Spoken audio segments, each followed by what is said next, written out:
Maafisa wa usalama wameanzisha msako mkali wa wanawake wawili wanaoshutumiwa kwa kuwalaghai wafanyabiashara katika maeneo mbalimbali ya kaunti ya Kisii. Naam, kisa cha hivi punde kilishuhudiwa katika eneo la Keumbu ambapo wanawake hao walinaswa kwenye CCTV wakiiba zaidi ya shilingi 90,000 kutoka kwa duka moja la M-Pesa. Na kama anavyotuarifu Crispin Otieno, wanawake hao wameingia mafichoni.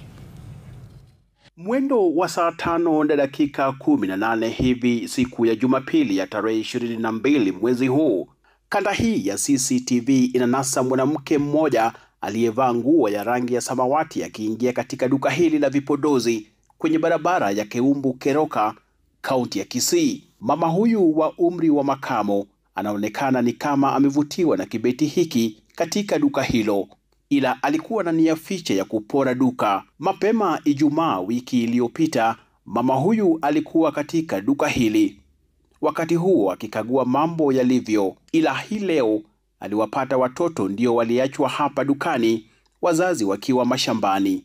Asichokijua ni kwamba yaliyokuwa yakiendelea yalinaswa na kamera za CCTV. Mwanamke huyu baadaye alizungumza na msichana aliyeachwa dukani, kisha akapewa simu kusema na mzazi wake kuhusu bei ya kibeti alichotaka. Msichana huyu asijue kuwa baada ya mteja huyo kuzungumza na mamake, alikuwa na lengo la kuweka nambari ya kampuni ya Safaricom ndani ya simu hiyo ya mwenye duka, kisha kumjulisha mwenzake aliyesalia nje kuupiga, kama anavyosimulia mmiliki wa duka hili, Stella Bosibori. Mtoto akaenda akamletea simu.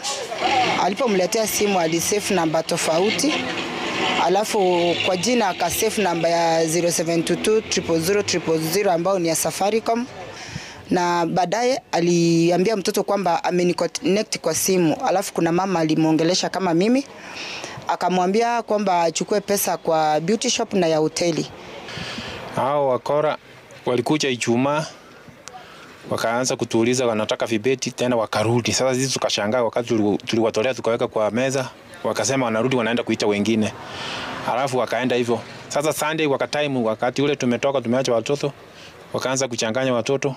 Katika kanda hiyo ya CCTV, mwanamke mwingine ambaye anaonekana kuwa naye anaingia dukani akijifanya kuwa mteja wa kununua vipodozi, na katika kanda hii anaonekana akitoa ishara kwa mwenzake kabla ya kumfuata baadaye. Shughuli hiyo ya dakika chache ilipelekea wizi wa zaidi ya shilingi 90,000. Wakati mtoto alienda kumtafutia, unamuona katika CCTV vile wanafanyana signs, meaning walikuwa pamoja.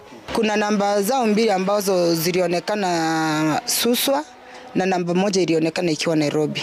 Kisa hiki sio cha kwanza katika eneo hili. Wamiliki wa maduka Kisii, hususan wa M-Pesa, wamekuwa wakilalamikia ulaghai unaotekelezwa na wanawake watu, wachuuzi wakihimizwa kuwa macho. Kanda hii ikionyesha wazi sura ya mmoja wa wanawake waliofika hapa na ambaye anasakwa. Crispin Otieno, runinga ya Citizen, Kisii.